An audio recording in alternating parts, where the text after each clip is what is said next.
Today we will be starting your unit number 12 from grammar book.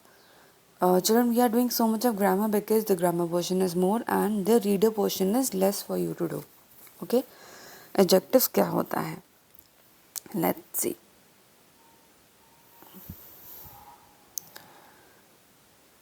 Let's read the following passage which is given here about the camel. ठीक है?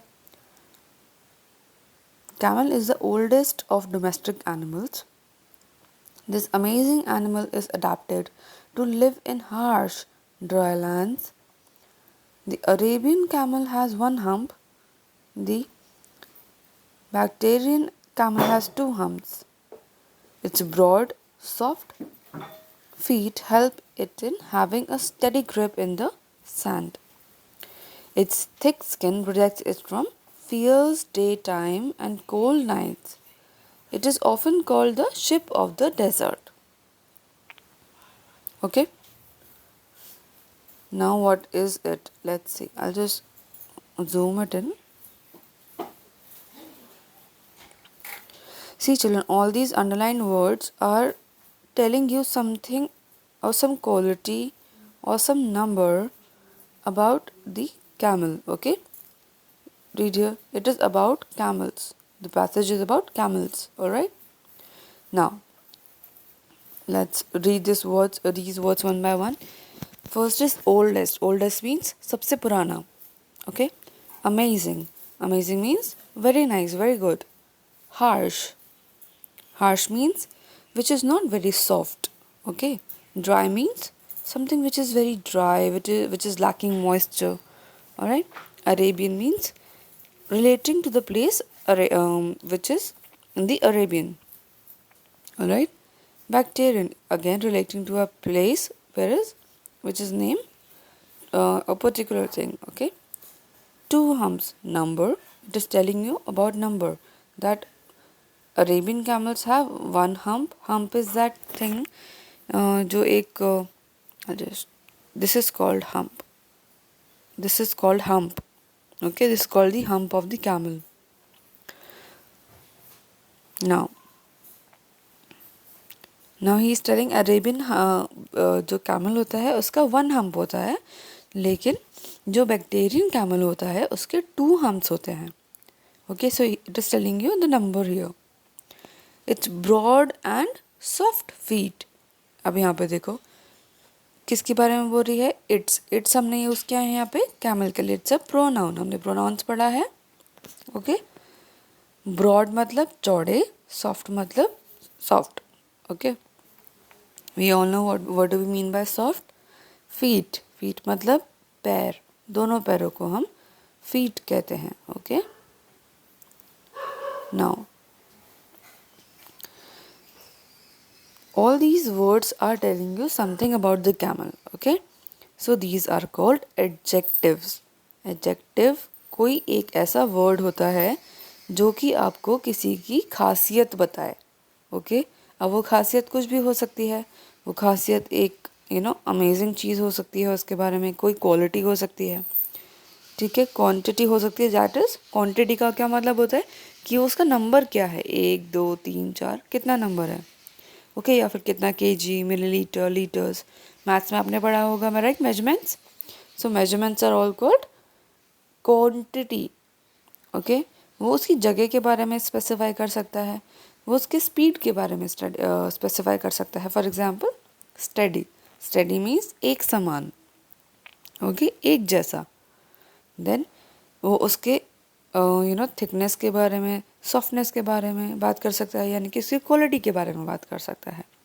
So all these words जो कि हमें किसी की खासियत के बारे में बताएंगे, वो खासियत उसके बॉडी के बारे में हो सकता है, या उस प्रोडक्ट जैसे अगर कोई चीज़ है तो उसके मटेरियल के बारे में हो सकता है, उसकी शेप के बारे में हो सकता है, या फिर उसकी डेप्थ के बारे में हो सकता है, यानी कि वो कितना डीप है, उसके नंबर के बारे में हो सकता है, उसके वेट के बारे में हो सकता है. ओके? किसी भी चीज़ के बारे में उसकी खासियत बताएगा, वो हमारा एडजेक्टिव होगा. Let's see more examples.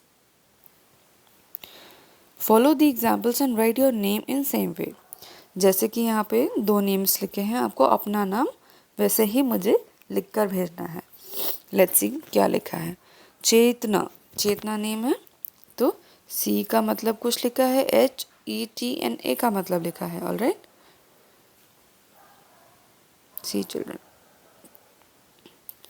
C means charming. Charming का क्या मतलब होता है?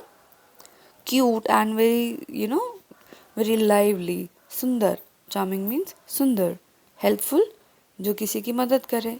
एलिगेंट, एलिगेंट मतलब जो सफेस्टिकेशन से रहे, जो गंदे बच्चों की तरह बिहेव ना करे, जो ज़्यादा चिल्लाए ना, अच्छी तरीके से बोले, एलिगेंट हो।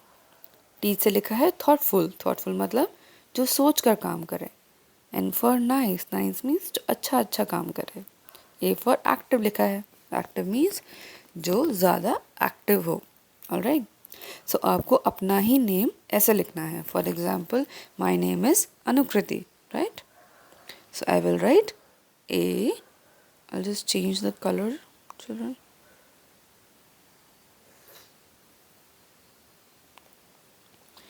So I'll write ANUKRITI.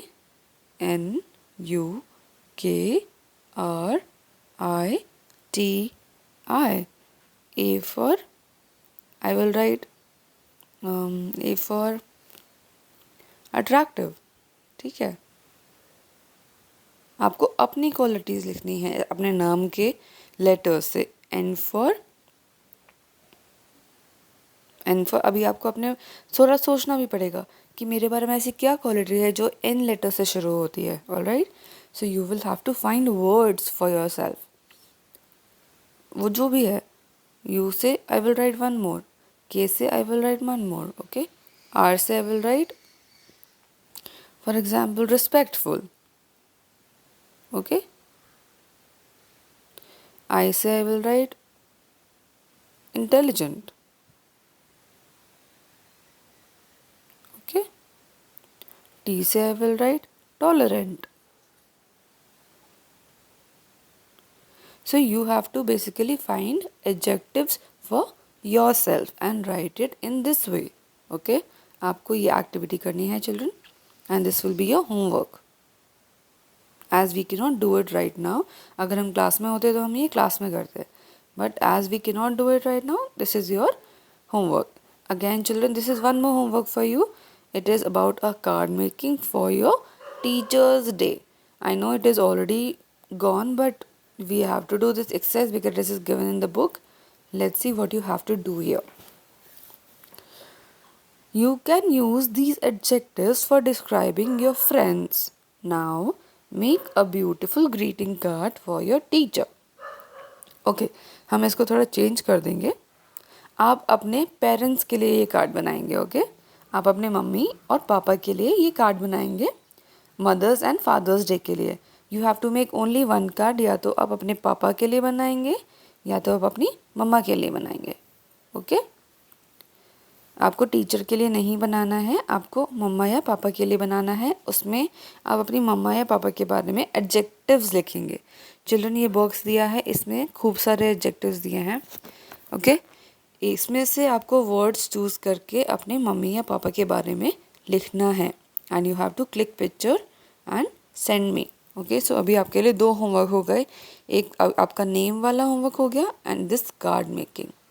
You have to make a beautiful card, but उसमें जो मेन पार्ट होगा वो होगा एडजेक्टिव्स, ठीक है। आपको अपने पेरेंट्स के बारे में कार्ड में एडजेक्टिव्स लिखने हैं। Alright children, let's see the next one.